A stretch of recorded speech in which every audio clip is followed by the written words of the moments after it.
afternoon, Evan. How are you today? I'm great. I was so happy to see that you stayed up late watching Giants-Dodgers. Well, here's the deal. I was watching the football game. Yes. The Eagles did come back. They got it to 6, 5 minutes to go.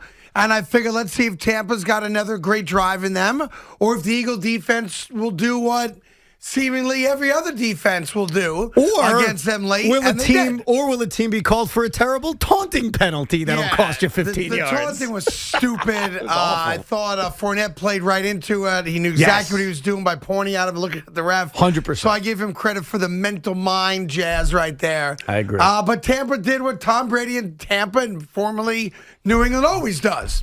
Give us the ball. And our job is now to end the game, whether that's scoring or you're just running out the clock, which obviously they did ultimately. And it's just, frankly, I'll be honest, if you're a Giant fan, you look at the game last night, getting ready for your game against the Rams this weekend, hearing that Daniel Jones is most likely going to play. He was in pads. He did have a full practice. And now they're waiting on an independent neurologist to say, hi-ho, off to work you go, right? But I think there's an aspect of it. If you're a Giant fan that says, good, I hate the Eagles, they lost, right? Right. And B, we're not alone. Because nobody at the end of the day really wants to be alone, Evan. Yeah. We all want some level of friendship, some level of, I got your back, some level of, you're not in this all by yourself, Billy. And the Philadelphia Eagles last night, they do have a better record, of course, than the Giants, but they're right there. They suck just as bad. You know what the difference, though, is? There's a big difference. The New York Giants are trying to win football games this year, and the expectations were, hey, can they compete for a division? Right. The Philadelphia Eagles, I'm not saying they're tanking or anything like that, but remember, they own Miami's first-round pick. They own Indy's first-round pick. They have their own first-round pick. Like, the Philadelphia Eagles may have 3 top 10 picks in this year's NFL draft, and I think there was an expectation of, we're not any good. Yep. Like, the expectation game that we had around the Giants, and obviously it's evolving now with how bad their defense has been, but our thought was, this is a team competing for a playoff spot. You can't be sitting here saying, well, look, the Eagles are pretty bad. Dude, the expectations were they're going to be better than the Philadelphia Eagles. Yeah, no, you're right. But expectations have changed now that they're 1-4. So I'm just saying you have good news, Giant fans. The team you hate the most is hanging out with you. You guys can maybe share a beer this weekend. Making nobody feel better. Maybe order wings for one another this weekend. Talk about how much your franchises suck this weekend. Yeah. Maybe reminisce about winning Super Bowls. You've both got one, right? Yeah. Giants, of course, have more than the Eagles, but there's so much commonality now for you Giant fans that I just thought last night was maybe one of those feel-good moments for you. You're really trying to make Giant fans feel better, and you're making them feel worse. I don't know. I mean, that's what you're actually doing. Does anybody really think the Giants are going to beat the Rams? Honestly. Can they win, of course, any given Sunday, blah, blah, blah. You're going up against an offense that is good as any offense in football thus far this year. Yeah. I recognize it's a West Coast team coming east and all that crap. And, maybe that does play into it. Maybe the pride factor and Patrick Graham coming out and just eviscerating his own defense publicly yesterday. Maybe that has some role in them playing the best defensive game. I could see that. And they did that last year against the Rams, which is crazy. Now, different Ram team. There was a different quarterback. And to your point, the Giant defense was also a lot better. Yeah. So to me, let's just, we have a motto here at Carton and Roberts, keep it real. Let's just try to keep it real. All right? There's no Giant fan listening to us right now that can, confidently say, I think we're going to win. Now, you could certainly say, I hope we win. You could certainly come out and say, there's a couple things I think maybe we could do to stay in the game. I don't think we're going to get blown out. But at the end of the day, the biggest Giant fan in the world has to come to the realization verbally today, you're not going to win this game. Well, the best thing the Giants have going 1-5. How you like me now? The best thing that the Giants have going for them is that, hey, it's football, anything can happen. That's but you're not right. true. Well, it is true. I'll tell you what the best thing they have going for them. What's They're that? not the Jaguars. Sure. That's the best thing the Giants have going If you for want to them. look around the league and say, hey, at least we're not them, sure. And they're relatively healthy. The fact the quarterback's going to play gives them more of a shot. The fact that the receivers are getting healthy, Sterling Shepard, Darius Slayton, Kadarius Toney's going to play, that certainly helps. But you're right. I mean, when you look at how good the Rams are, especially offensively, and you look at how just awful this Giant defense has been, and just look around. There's reasons why this Giant defense has been awful. James Bradbury was all pro last year. This year, he ain't any good. Blake Martinez is not walking through that door. And for whatever reason you want to come up with, you like to use the money reasoning, and maybe you're right. What the hell happened to Leonard Williams? It's called I got paid-itis. I mean, Leonard Williams, and this is an insult, is the guy I watched when he was with the Jets. Not a bad player. Not a bad player. But not a dominant player. But not an impactful player like he was over the final 11 weeks of last year. So it's tough to, you're right, it's tough to make points on why the Giants are going to win other than just hoping a lot of stuff's going to change this week. The only thing the Giants really have going for them this weekend is the dopey notion that became a very popular talk radio and pregame kind of topic, which is West Coast teams coming east playing at 1 o'clock. Right. That became a big topic of convo about a decade ago. Right. And people started tracking how to West Coast. But listen, you're talking about a disparity in talent here. The Rams happen to be as good an offense as any team in football. Matthew Stafford is that good.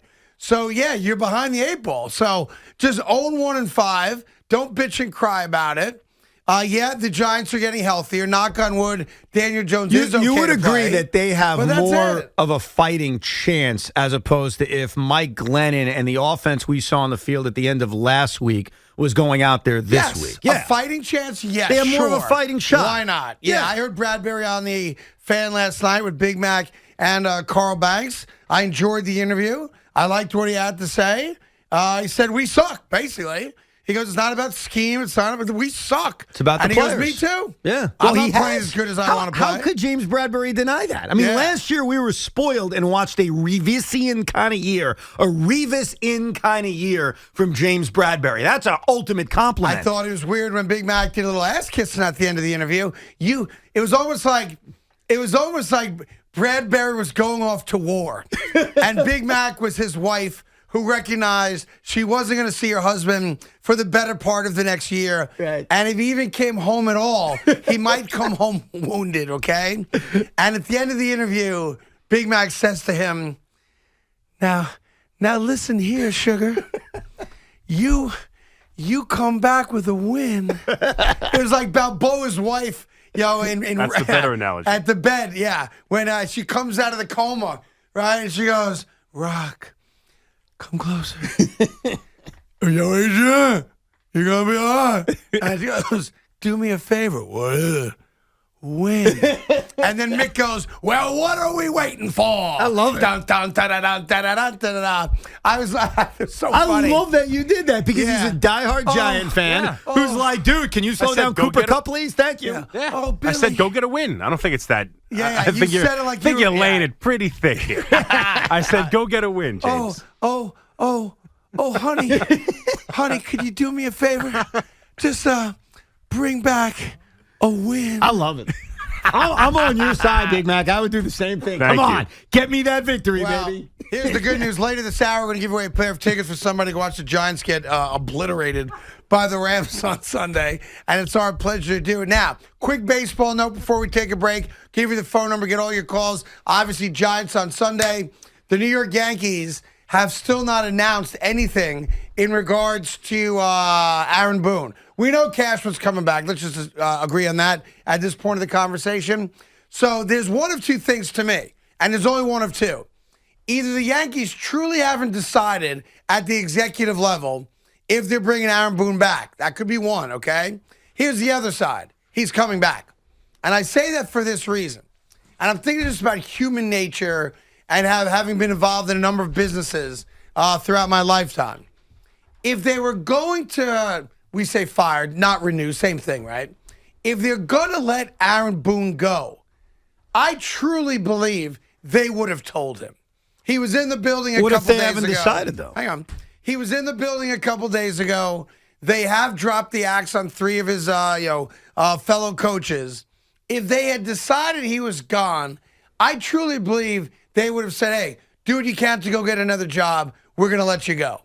So my sensibility is he's coming back. If they haven't made up their minds, which is the only other answer. Yeah, that's what I lean towards. I can't figure that out because what else do you need to know? Like, you've seen him manage. He won over 100 games twice. They underperformed this year for sure. All right, if you want to, I throw the COVID year out, but it was a continuation of the COVID year performance-wise. I'll accept that from you now, as in my the way I view it. They know Aaron Boone, right? Aaron Boone doesn't decide what players Brian Cashman goes to get. That's Brian Cashman's job. So I don't buy the notion that they haven't decided yet. Well, wouldn't the decision also not just be around, well, we know Aaron Boone, but also, okay, if we move on from Aaron, who we're replacing him with? No, because Why? you have eloquently stated on this show that we've marginalized the manager. We have. And no matter who you bring in, whether it's a tough guy, a player's guy, an older guy, a younger guy, blah, blah, blah. But you still, it doesn't matter. Well, no. It doesn't matter, but the general manager, like the Cardinals fired Mike Schilt because he wasn't, I guess, taking the marching orders that they were giving him. Guy made the playoffs 3 out of 4 years. So, yeah, I think they've marginalized the manager, but Brian Cashman and whoever you are as GM of a baseball team, you still want a certain personality to be your manager. So, look, I don't know what's going on behind the scenes, but it's possible that they know what Aaron Boone is, but what the internal discussions could be would be, who would we replace him with? What kind of personality would we want? Yeah, we're going to be the ones giving them a lot of information, and it's collaborative and all that. And I would think that that's a big part of the decision, because one thing I argued with you last week about getting rid of Cashman would be, that's great, I get your point, who are you replacing him with? Yeah. And you would have to think that if the Yankees are having internal discussions about Boone, a part of that discussion is, okay, if we move on from him, who are we hiring? Well, what's the kind of personality we want to replace him with? So that it seems like he's twisting in the wind. So I don't buy the fact that they haven't made up their minds. So what do you think's happened? He's just coming back? I mean, that's just my gut on it. Right. I would agree with you too, by the way. It just seems like you know the guy intimately well. He's been there for 4 years. He won, you know his accolades, you know what he does, what his weaknesses are. They've already, I'm sure, gone over those things in their opinion, right? So I just don't get it. So un-Yankee-like, you know? Much like yesterday, last night, was very I'm trying to think of the right word for this one. The Yankees are being un-Yankee-like. The Giants are being very Giant-like, embarrassing themselves every week. Last night, a Game 5 elimination baseball game was decided by a brutal call by the first base umpire. And everybody went crazy. Wow! How could the game end on that? Wow! How could the game end on that? Wow! Blah, blah, blah, blah, blah.